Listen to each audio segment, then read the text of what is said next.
Now it's time for the Intense 5, and as promised, it's all about Sting.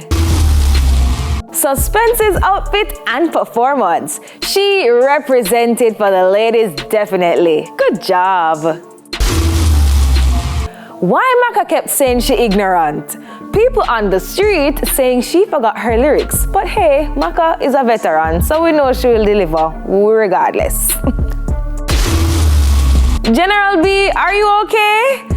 So the artist got a solid drop off the stage, but emerged looking like it was a regular thing. Like, we're glad you get up and look good and everything, but we just hope you're good. Like, we hope you're good.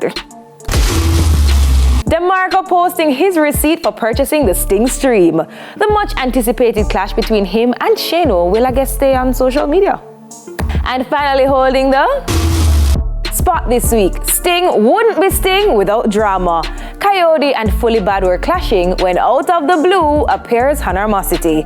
It went downhill from there.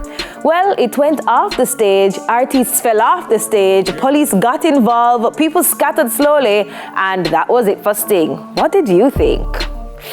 Oh boy. Anywho's, that's it for the Intense 5. Follow us on IG at TVJ Intense for the latest in entertainment. Up next, plug Intense Forward.